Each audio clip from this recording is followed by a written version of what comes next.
So let's take a look at our source sheets and see when does the soul enter the fetus and why should we care. Fascinating Gemara. Everything is in the Torah.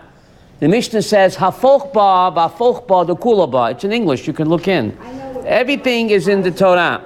If you look at the Sanhedrin, the side where it says Sanhedrin 91b2, you have that? The English side. The English side where it says 91b2 Sanhedrin, Antoninus and Rabbi, you have that, Chama? It's in English. Antoninus and Rabbi discussed the precise moment the soul enters the person and why should I care. Amal Antoninus or Rabbi, Mark Anthony, remember him? Or some say Marcus Aurelius. He was an emperor of Rome and he had a best friend, Rabbi Yehuda Anasi. Isn't that amazing? That was Yitzchak Avinu's game plan. Yitzchak Avinu, why did he give a blessing to Esau? Why? Because he thought that Yaakov and Esau would live b'shalom like who? Rabbi Yehuda Anasi and Anthony. That was his game plan. It didn't work, but it worked centuries later on Antoninus and Rabbi. Right? That Yaakov and Esau, can't we all get along? And we will get along. There's a pasuk in Ovadia. All the Mashiach Bahar Tzion Lishpat Har Esau. Mashiach comes, Esau will get along with us just like Rabbi and Antoninus. That's just a role model. Hang in there. And Rabbi? Yes. Wasn't Ovadia from Esau? Oh, Reuven, you're cooking with gas. Ovadia was a convert from Edom. Ovadia, the prophet, Avid Hashem, he was a pagan convert from Esau, and he became a Navi Hashem. And he says, we're going to get along again, right? When Mashiach comes, it'll be Antoninus and Rebbe all over again, but this time not just individuals, but what? Nations, all right? So anyway, they debate Nishama. You have it on the left side, Yehuda? Nishama mebutai nitna ba'adam. When is the soul placed into a human being? Mishas pkida. Is it from the moment of what? Shas pkida. From the moment of attention. What does that mean? Footnote 11. Footnote 11. From the moment the angel appointed to oversee conception turns his attention to the human germ and brings it before God, who decrees what physical and intellectual qualities will be. Gemara Nida, right? The Malach brings the fertilized eggs in front of God, and God decrees whether he'll be what? Rich or poor, smart or dumb, boy or girl, right? Everything is called out except Tzaddik Rasha. Surely that's the only thing that God does not pronounce, because that's up to us. Tzaddik Rasha is not, but everything else is preordained, okay? So, is it from that time when the egg is what? Fertilized and brought before God to decide what it's going to be with this person? Rich or poor, smart or dumb, etc., boy or girl. Is that when the neshama enters the soul? Or mishas yitzirah? Or from the moment of the embryo's what? Formation. Footnote 12, you see that? When the embryo is fully formed with flesh, bones, and veins. Okay? So, that's 41 days. The Mishnah Nida teaches that the human embryo is fully formed by the 41st day after conception. Ruvain, you asked me about abortion. The Mishnah teaches that the human embryo is fully formed by the 41st day after conception. What about before that? Stay tuned. Hafochba vafochba the kulaba, right, Golda? Hafochba vafochba the kulaba. Everything is in the Torah. You just have to know to look. Based on tradition. Everything is in the Torah, right, Yehuda? Everything is in the Torah. It turns out that they're right. Right? Amalo, Rebbe said, this is Mark Anthony asked whom? Rebbe. So Rebbe said, Mishas Yitzirah. The neshama only enters the fetus when what? When the fetus is formed. Armelo, So Mark Antony said to Rabbi, you hear this? Esau said to Yaakov, Mark Antony comes from Esau. He said, Slicha, Rabbi, Amalo, I don't agree with you. It's in English. No, but I'm listening. Okay. Efshe chaticha shel basar omedet shlosha yomim below melach. Can a piece of meat remain without a refrigerator 3 days without salt, eino mislachat, and not become stinky? Look at note 13. Note 13. Lingy, you have a note 13. Just as meat will spoil if 3 days if it's not what? Preserved. So too would the human seed spoil without the animating force of what? Of the soul. And it could never develop into a fetus. This is Mark Antony asking Rabbi Yehuda Nasi, the great Tana who wrote the Mishnah. I can't agree with you. Ela b'shas mikida. It must be that the soul already enters the person from the moment of attention. Attention. What does that mean? That means when the egg is fertilized. Way back when. Ooh. And footnote 14, Ruvain, and Rabbi conceded that what? That Esau is right. Esau's great-grandson, Mark Antony, is right. Isn't it amazing how the Torah, Shelley, we take the truth wherever it comes. Tell it like it is. If the truth comes from Esau, Ruvain, I'll take it. Amazing. The Talmud is very liberal, Evelyn. Very liberal. Footnote 14, and Rebbe conceded that it must indeed be so. Initially, Rebbe had assumed that the mother's soul preserves the developing fetus till the 40th day. Right. But Antony had upgeschluckt. How do you say upgeschluckt him? He schlucked them up. What does that mean? Schlucked them up. And how do you say that in English? Schlucked them up. He showed him that he was wrong. Omar Rebbe, Dova zeh lamdani antoninos. This matter did Mark Antony teach me. From what? Footnote 15? From this analogy of what? Unsalted meat, I learned that the soul indeed enters the person at the moment of attention, meaning when the egg is fertilized and the malach brings that fertilized eggs to HaKadosh Baruch Hu. Umikra Messiah. And not only that, but Antony has a pasuk to back him up. What's the pasuk to back him up? Shenemar, there's a pasuk where?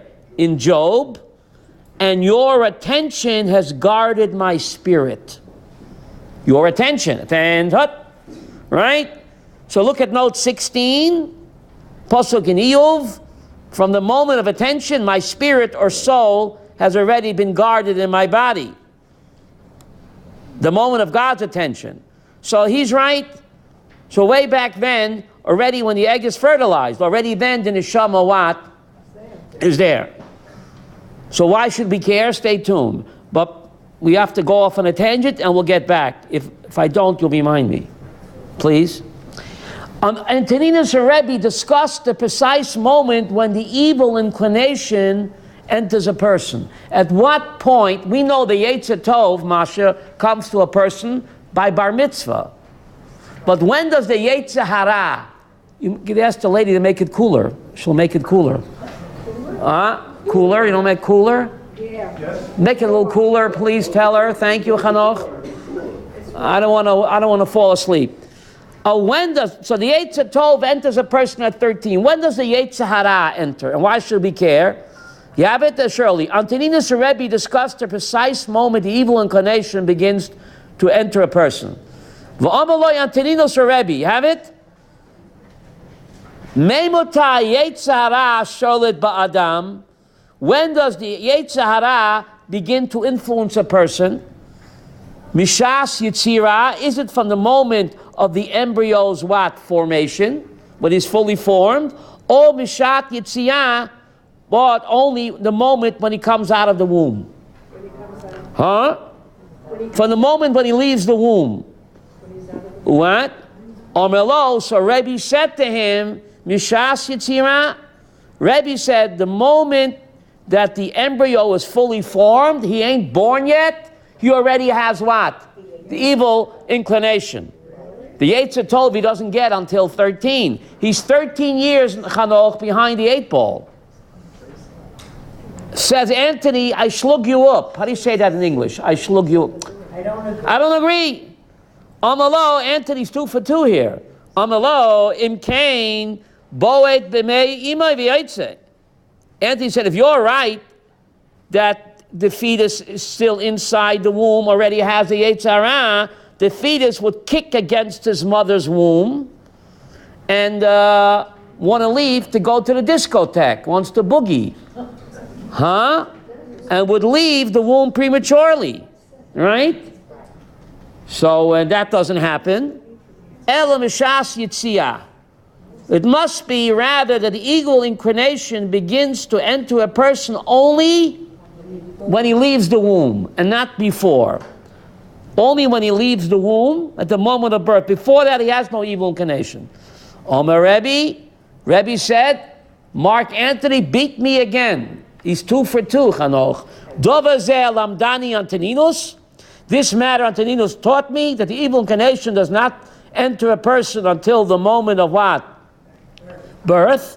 And he has a pasuk to back him up.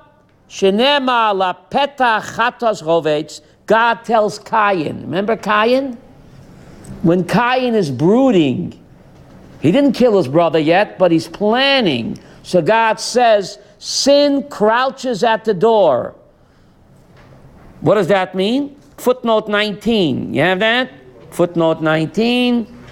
That is, the capacity for sin waits at the door of the womb to enter the person when he's born, not before.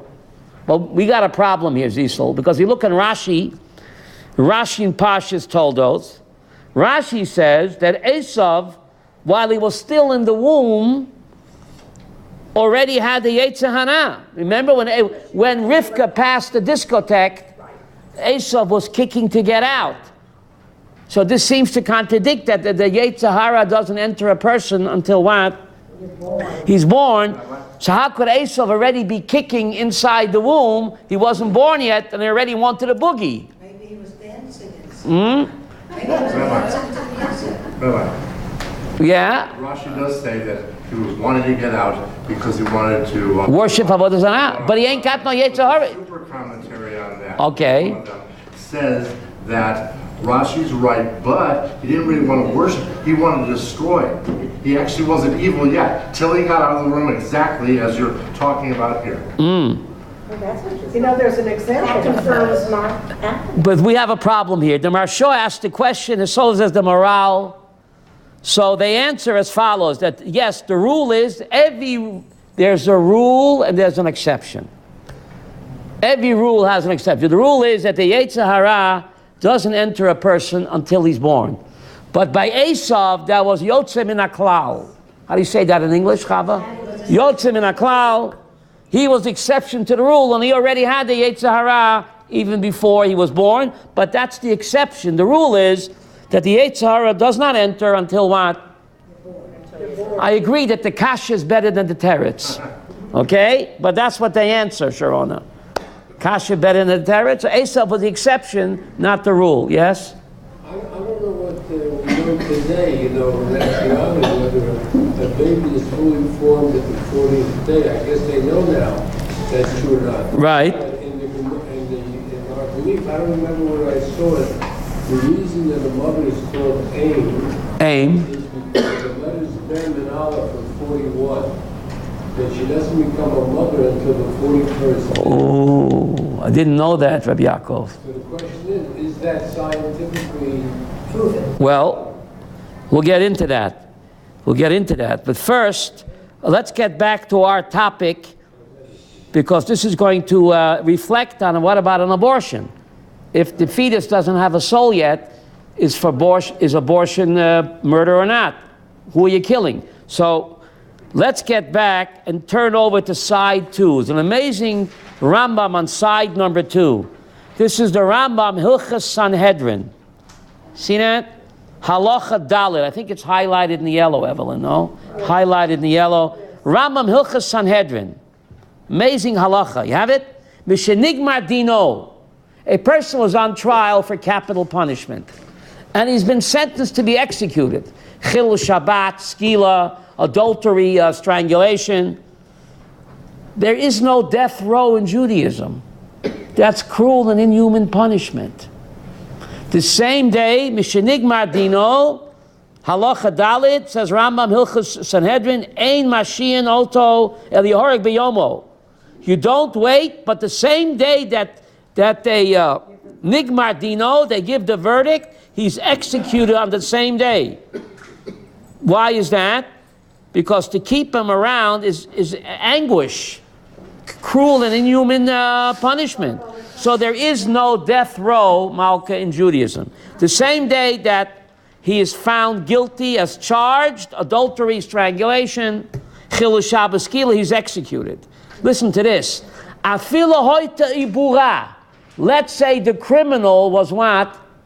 A pregnant woman who committed adultery, and she's pregnant now. Now I would say, Shelley, what?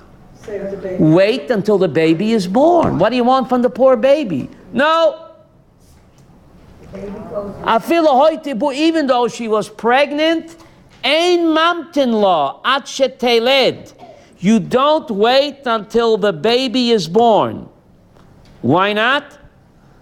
You execute her together with her fetus. Because she carries the same status, such as a convert. But why? The answer is uber yerech imo. Uber yerech imo. The English word embryo comes from the Hebrew ubar.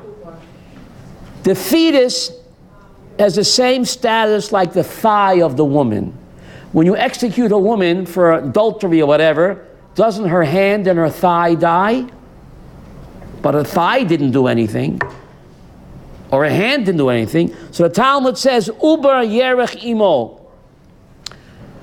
You execute the woman, her hands and her legs die, the fetus is part of the woman, and therefore, doesn't have its own identity, and therefore what? Rose, you don't wait. You execute her. Fetus? So this sounds like the fetus, by following the mother, is as if... What about the neshama? Hello? As if it had the evil inclination or something like that. So that's what we want to get to the bottom of this. You don't wait, you execute her, because the Gemara in Erechim says they're one guf. They're one guf. That's right. They're one body. And it gets even more shocking, Sarah. Umakin oto keneged beit harayon at sheyomut havlat chila. This pregnant woman is out to be executed by strangulation. Bezdin performs an abortion on her. Did you know that? Good thing you came today. Look what the Rambam says, right, Sharona? Umakin ota keneged beit harayon. Bezdin strikes her in the womb at sheyomut havlat chila. So the fetus should what? Die first. Why? Why? Memches. Look at footnote Memches. Why? Shelo tovai lidei nivul. While she's being strangled to death or stoned, she might go into labor. And it's disgusting. This woman is about to be strangled and she's going into a labor. So it's too disgusting. And therefore, Bezdin performs an abortion on this criminal woman just to prevent shaming the condemned mother. Rose, shaming her. Because while she's being strangled, she goes into the labor process. It's very shameful. Why is it Shameful. It's all gory. So anyway, nivul. What does nivul mean? Look at footnote Memches, Rivka. Shaloi tovele de nivul. Nivul. She'im tehei chayot bevlad yoytzel achar mitad imo nivul hu. Let's say while she's already dead, the baby is born. It's disgusting, right? So therefore, Bezdin performs an abortion on this criminal lady just to prevent the shaming of the condemned mother. So what about the, didn't we say that what? That the fetus already has what? A soul? No, we said B'shas Pekida. The soul, I'm not talking about the Yetzer Hara. I'm talking about the soul. The soul is when she's still inside the mother. And yet, here the Rambam is quoting the Gemara Masechta Erchin. You see footnote Mem Zayin. See footnote Mem Zayin? Shaguf Echad, footnote Mem Zayin. You have it on the bottom of the page? No? You see that? So just to prevent the mother from being shamed, that authorizes that the Bezdin performs an abortion. No. Don't say no, yes. That's what it says here. What about the neshama of the child? Well, that's my question. Hello, that's my question. So the child... Let's finish the halacha. Let's finish the halacha here. We're back in halacha dal, yes? The thing is that the mother, most mothers, would want the child to live even if she's going to die. So I say, put her on death row, wait until the baby is what? Born. But we don't do that. Right. You don't do that. Why don't you do that? Because you don't want... Because uber yerech imo. The Talmud says, just like the thigh and the arm of the woman dies, the fetus is part of the body of the woman, and therefore you don't wait. And not only don't you wait, you perform an abortion to prevent the condemned mother from being shamed. Because while she's being strangled, she might go into the birth process. And it's very, it's a shameful... If she's high, Lisa, what's the difference with the shame? So that's my whole question. Why not put her on death row and have her wait until the baby is born? We don't do that. Why don't you do that? Because it's one body. But doesn't that contradict what we said on the other side, that the fetus already has what? Its own neshama. So that's what I want to get to the bottom of. Okay? But back into halacha dalit. You have halacha dalit? V'chol isha shetahoreg. The end of halacha dalit, Malka. You have it? Rambam halacha dalit, where it's highlighted in yellow. V'chol isha shetahoreg. The woman is killed for adultery. She's strangled. For chilul Shabbos, she's what? Stoned.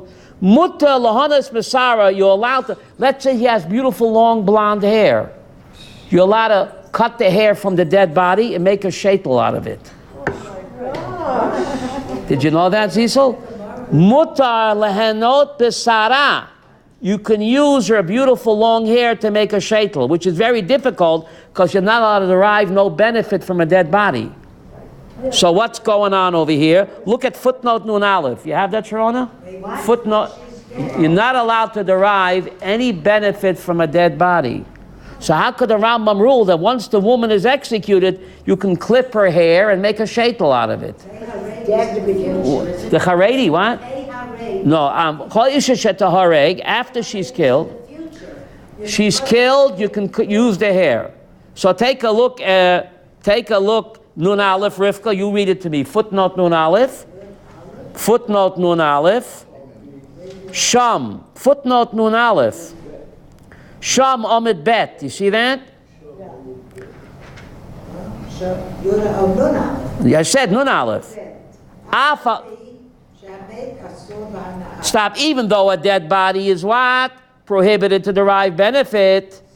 Seyar lav bar mitahu. Hair is not called part of the dead body. What? She'enoi, no, Rivka, help me. What does that mean? It's not going to change. The hair won't change. The hair remains even after death. Right? You mean it doesn't disintegrate? Yeah. No. The hair remains. You didn't know that. Good thing you came today. So therefore, even though the halacha says you're not allowed to derive benefit from a dead body, the hair is different. Okay? The hair is not part of the dead body, even though it is, and you can derive benefit. But anyway, what? The baby can be killed, or supposed to be killed. Yeah, you do an abortion. But you can't take the hair. But you can't, you're allowed to take the hair from the dead body. It doesn't change. Right. That's where we are so far. Right. So now we have to get back to the question, what about abortion? What? Now, if Bezdin performs an abortion on this woman, how could Bezdin do that? What about the neshama? Isn't the neshama already what in the fetus, right? Now, we know. So the answer to this difficult question, Evelyn, is as follows. The Talmud is very exact. Meimatai neshama. See, go back to side 91b2, the other side. Neshama meimatai nitna ba'adam. The neshama, when does the neshama enter what? The human being. Now we know that there are 5 parts to the human soul, buddy.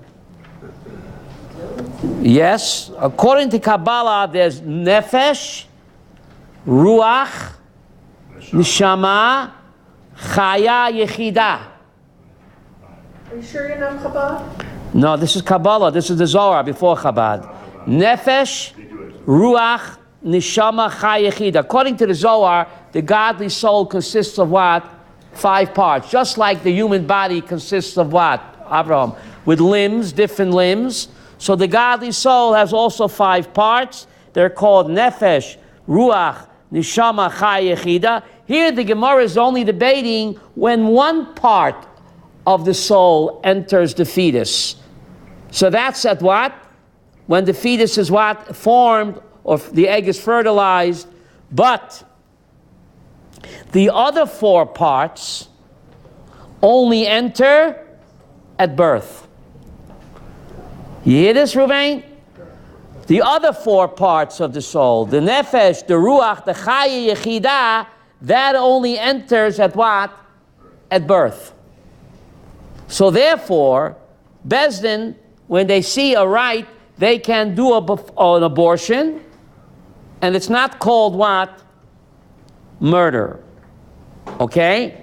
Murder is only when the baby is born, because only upon birth, Zisel, does the baby receive all 5 parts of the soul. Then why can't you do an abortion? So why can't you do an abortion? So to answer your question, we're going to ask another one. The Talmud in Sanhedrin 57, God speaks to Noach and he says, Shofech dam Adam ba'Adam, dama yeshofech. God tells Adam in Genesis, not Adam, Noach, in Genesis 9, Shofech dam Adam ba'Adam, dama yeshofech. You spilled the blood of one human inside another human, his blood shall be spilled. So the Talmud Sanhedrin 57 says, how is it possible to spill the blood of one human inside another? Cecil, what's the answer? An abortion.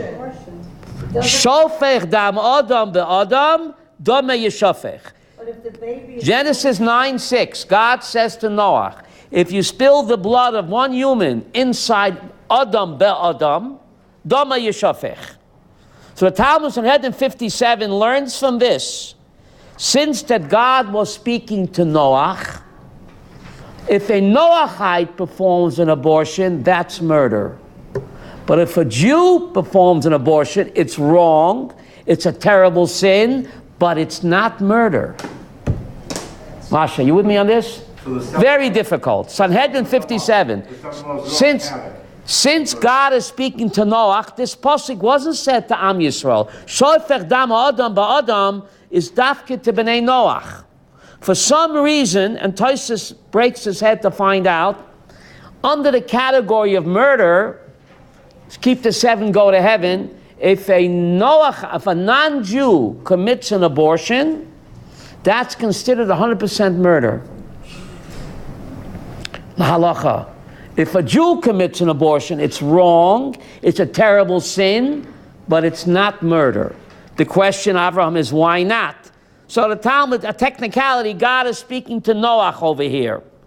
Okay? God is speaking to Noach, who sheds the blood of one human inside and the other, his blood shall be shed, and that's an abortion, and therefore, the Rambam rules that a Ben Noach who performs an abortion is executed. Wow. A Ben Noach who performs an abortion is executed for murder. If a Jew does it, it's a terrible sin, but it's not murder.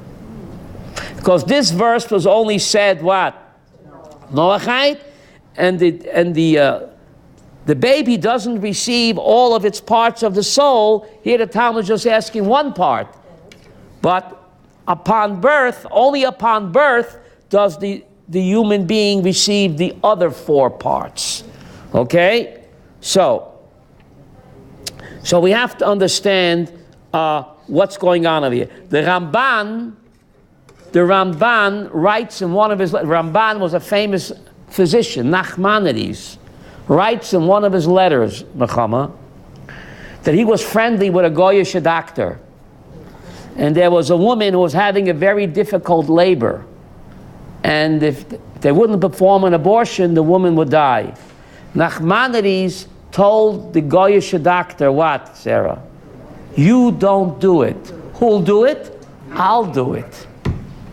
Because if you perform an abortion, it's murder. And you're not allowed to kill A to save B. So you, my dear friend, Juan Gonzalez, Dr. Juan Gonzalez, don't do the abortion because for you it's murder. And you're not allowed to murder A to save B. Let me do it. Because if I do it, it's not murder. It's still wrong, but if I'm doing it to save a life, I'm allowed to do it. Because it's not murder for a Jew. Which is very strange. For a non-Jew, abortion is murder. And for a Jew, it's not murder, but it's wrong. So therefore, if the life of the mother is in danger, it should be a Jewish doctor performing the abortion. Because a Goyish doctor, you're not allowed to kill A to what? To save B. Okay? So anyway, this is what the great Nachmanides did for his Goyish doctor friend. So what is the charge for a Jew? For a Jew performs an abortion, it's still a terrible sin. But it's not murder. So what is it then?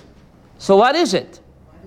What is it? Stay tuned. Rabbi, I don't know. So Tosfos says clearly, Tosfos Sanhedrin, a Gentile is chayiv misa for killing a fetus, while a Jew is forbidden to perform an abortion, but it's not chayiv mita, which is very strange. So what is it then?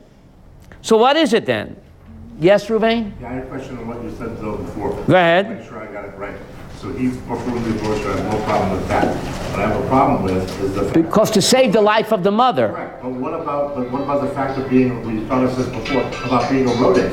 Oh, Ruvain is cooking with gas. Ruvain is cooking. We know that a rodef, what does a rodef mean? Someone is pursuing A to kill B, then you're allowed to kill A, the rodef, to save the nirdaf. So Reuben is asking, why couldn't the Goyish doctor perform an abortion? Isn't this fetus have a din like what? Rodef. Like a rodef. Like a pursuer. Even though he doesn't know what he's doing, he's still pursuing his mother to kill her. So the Mefarshim answer, who's the rodef here? When do you say a rodef is taken out to save the nirdaf? Rodef means the pursuer, nirdaf means the pursued. But there's a clear case, Ruvain, of a rodef and a nirdaf. Here, who is the rodef? Is it the baby? Maybe it's the mother. Maybe the mother is strangling him. There's no clear rodef over here. The baby? The baby. The mother doesn't know what... who is being rodef whom? Is the fetus being rodef the mother? Or is the mother being rodef the fetus? All inadvertently. So if there's no clear case of a rodef, then it is murder. So then you need a Yiddish doctor. Do they kill a mother to save her fetus? Do you kill the mother? What? If the mother the baby is okay and the mother is... We just said that. The Rabban performed an abortion to save the mother. And that's the halacha, by the way.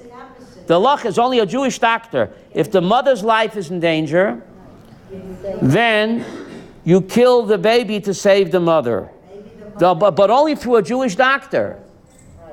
Only through a Jewish doctor, because it's not murder. It's wrong, we'll see what it is, but to save a life, you can transgress the entire Torah, except what? Three. One of the three is you can't commit murder. So for a Goyish doctor, Sarah, abortion is murder.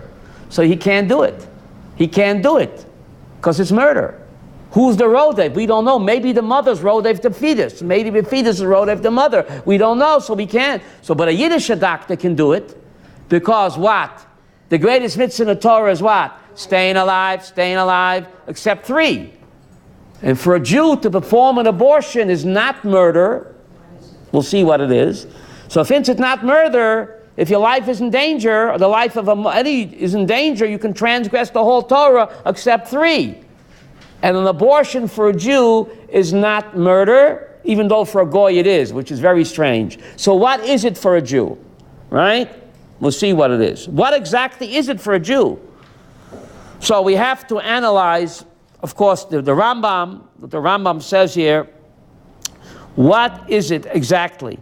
And we see it's not murder, because, Sarah, we saw that the Rambam says on a criminal woman that's about to be executed and she's pregnant, what does Bezdin do?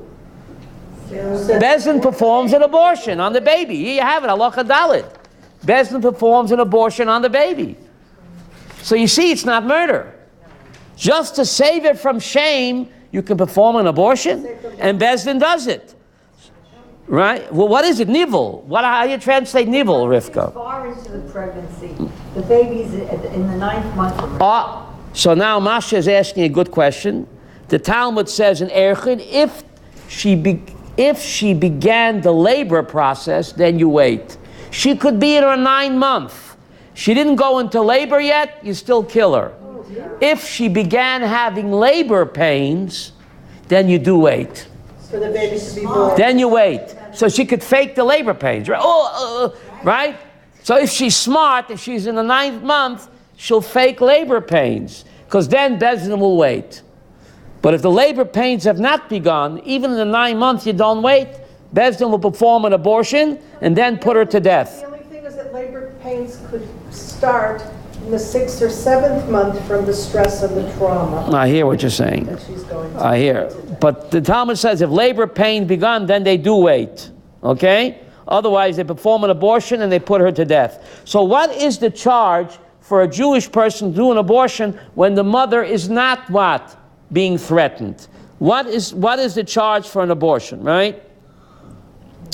So it's discussed, of course, in the Rishonim and the Achronim, what is the charge of an abortion, right? Now, to save a life, you can transgress the whole Torah except 3, right? So the Mefarshim explain that it's chovel ba'atzmo. There's a law in the Torah, you cannot wound a fellow Jew, and you can't wound yourself either. There's a law in the Torah, wound, W-O-U-N-D, chovel. You can't make a wound in another human being, and you can't wound yourself either. Wound, W-O-U-N-D. So, they say, the poskim, that an abortion, you are causing a wound in somebody else.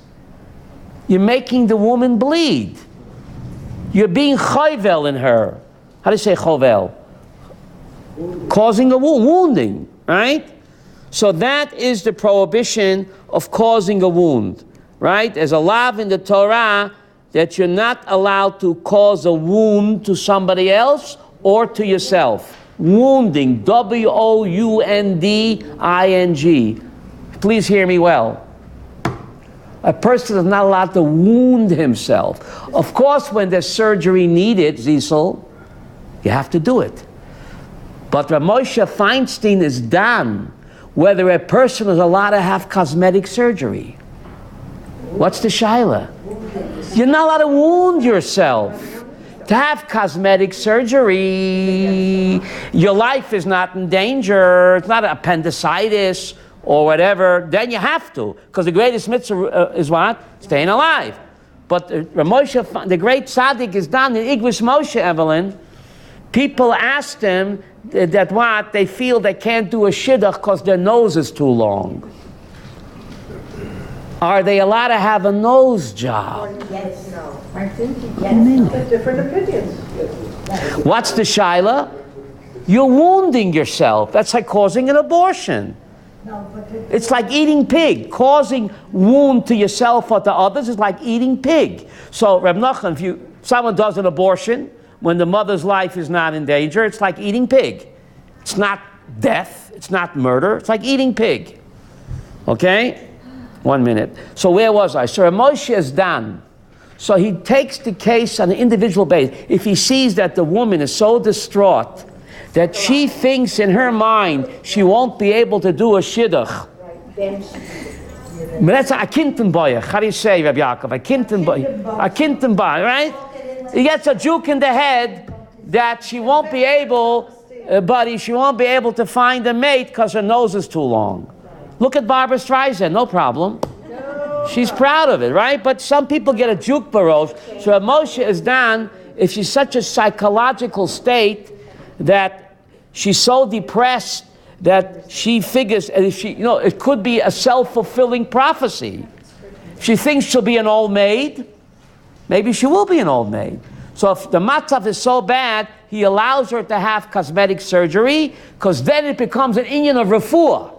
Abraham. It's like an appendicitis. If she has a juk barosh, it becomes so, what's the word, psychosomatic? So he judges on individual cases. Normally you cannot have cosmetic surgery because you're not to wound yourself, but if the extenuating circumstances, it can affect you psychologically, then it's an inyan of refuah, and then Ramosha would give a heter. So this is yeah, go ahead. Is that the same thing with suicide when you say it's psychological? What do you mean? Give me an example. An example is today there are many Jews that are in Jewish cemeteries that have committed suicide, and they say it's a psychological thing. So what's your question? Be specific. What's your question? Question is that permitted? What's permitted? To kill yourself. To kill yourself. To kill yourself? It's against halacha, but today I'm telling you, You're not allowed to kill yourself. So what's your question? Of course, killing yourself is murder. So what's your question? About being buried in a Jewish To be buried in a Jewish cemetery. So why don't you say so? The Chatam Sofer, Dan Dishaila. The Talmud says that someone that committed suicide, you're not allowed to bury him in a Jewish cemetery or say Kaddish for him. Comes along the great Chatam Sofer with very wide shoulders, Sarah. Rabbis had very wide shoulders. And they said that Ravadia Yosef relies on Chatam Sofer. He says as follows: if someone committed suicide, either he's so mishuga that he was not responsible for what he did, and a shoyta potam in a mitzvot, or even not, the last minute before he passed out, he probably had charata. He probably had regret. So therefore, Chatam Sofer rules that a suicide victim, you do bury him in a Jewish cemetery, and you do say Kaddish. Either he was off the wall when he did that, normal, so then he's not responsible for all what he did. He's an oinus and he's potter, or even if he was normal, holy Chatam Sofer, at the last moment, Sarah, he probably what? Had tshuva and regret. So therefore, the Chatam Sofer and the Ravadia Yosef relies on that, so therefore, we do say Kaddish and we do bury him in a Jewish cemetery. They say suicide is very painful, so Kanye read. What? One at a time, go ahead. Do you remember Cloud Hans when the lady committed suicide when she said that she was a Holocaust fight victim? No. And she said that. Yeah.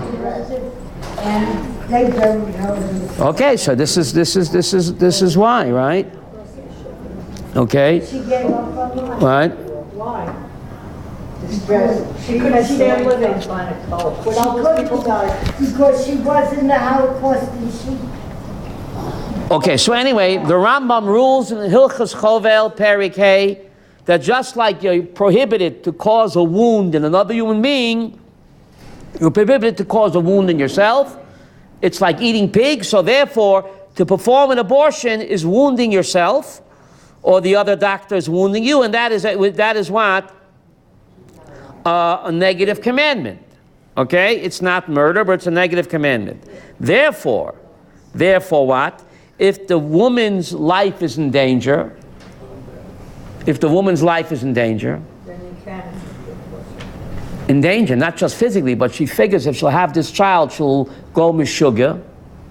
So the great Moshe rules that then a Jewish doctor can perform an abortion, because to save a life, you can transgress the whole Torah, eat pig, or perform an abortion, if the life of the mother is what? Is in danger, and danger could be not just physically, but also what?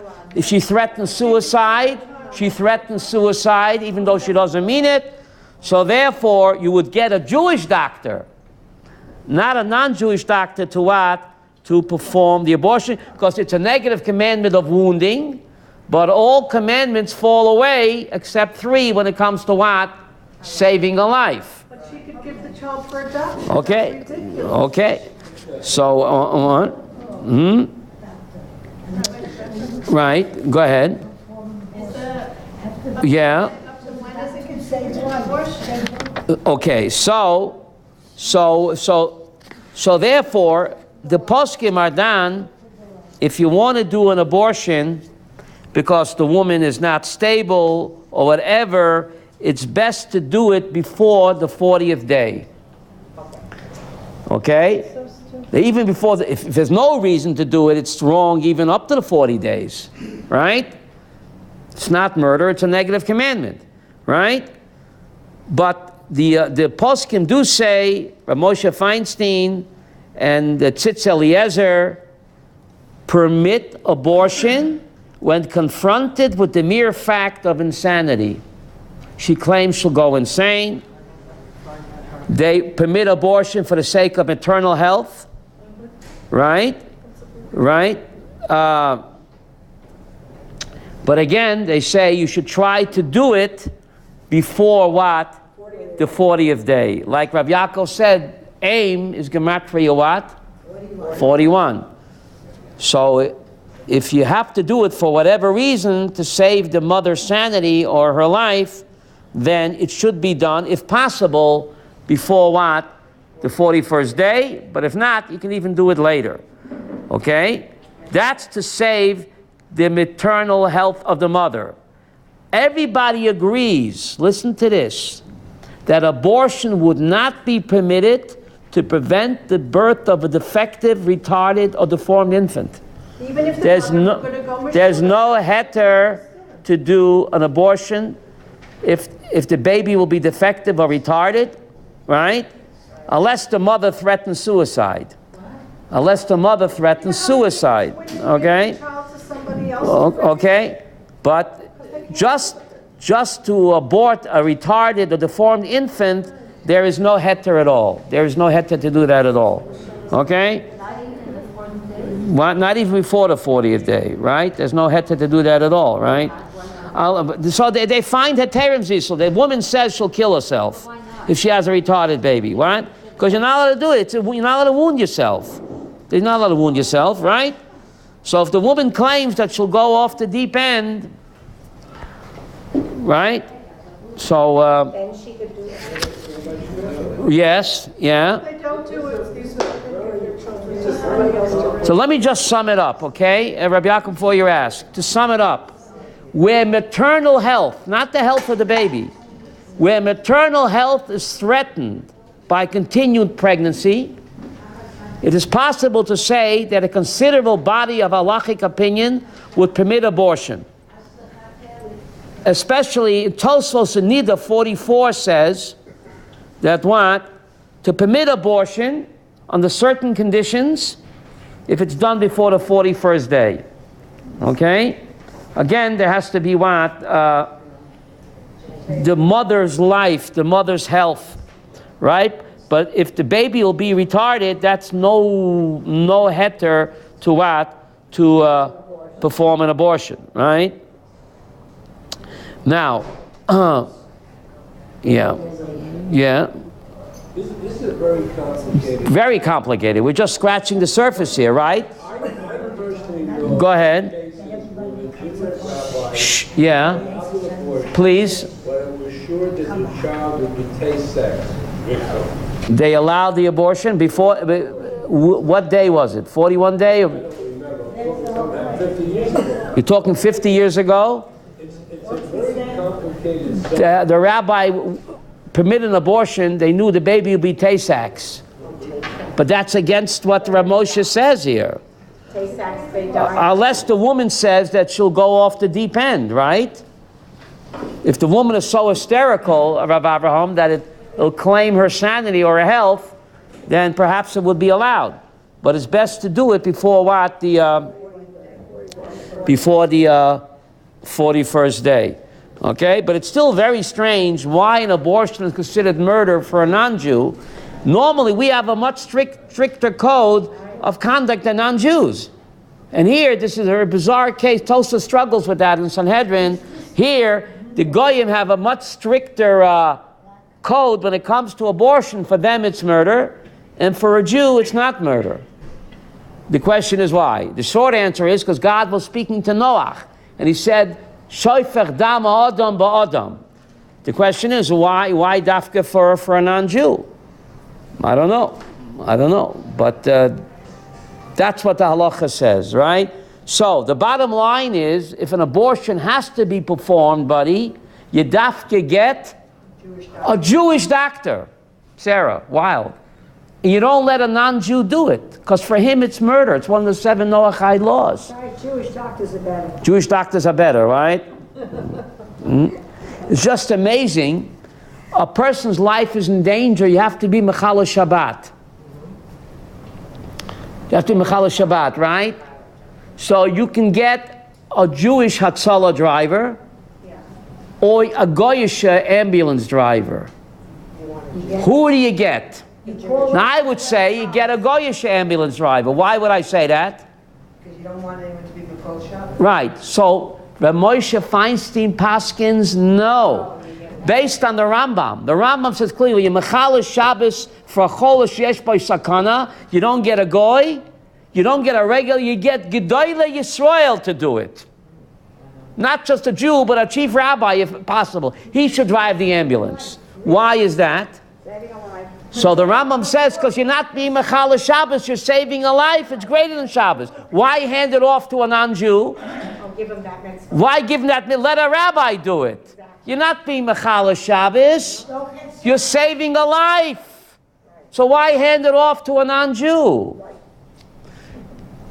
And give it to a Talmud Chacham. He says even more. Because a Talmud Chacham will know the value of saving a life. He'll drive much faster. A regular guy might just meander there. But a Talmud Chacham knows that to save a life is the most important mitzvah. He'll step on the gas. Jose Jimenez might just, speed limit. No, he was Jewish. Jose Jimenez was Jewish? I didn't know that. You didn't know that? No, I didn't know that. Absolutely. So therefore, that's the halacha. You have to be Mechala Shabbos to save a life. You pick not just a regular Yid, but a Talmud Chacham. Because he'll know to speed it up. Because he's not being Mechala Shabbos, he's saving a life which is greater than what? Than what, Abraham? Than Shabbos. Right? Yes? Do circumstances like rape have anything to do with these halachot? In other words, if a woman was raped, and she's but she having I'm talking abortion. So if she claims that she'll go nuts if she has the baby, if she claims that she'll go nuts, then Sarah, you do an abortion by Jewish doctor, preferably before what? The 41st day. Because again, she claimed that she'll go off the deep end, which is threatening her health. Right? So to save the person's health, life, you can eat pig. You can't commit murder. So therefore you use a Yiddish doctor, and dafke not what? A Gentile doctor, yes? Gisela Pearl. Who? In the camps, everyone knew it. She was famous all over. Yeah. Had to commit abortion, perform abortion. Yeah. And after the Holocaust, she became a famous doctor. She delivered babies and saved babies. Okay. But this is how things go in life. Right? We shouldn't be tested. We shouldn't be tested, right? Thank you very much.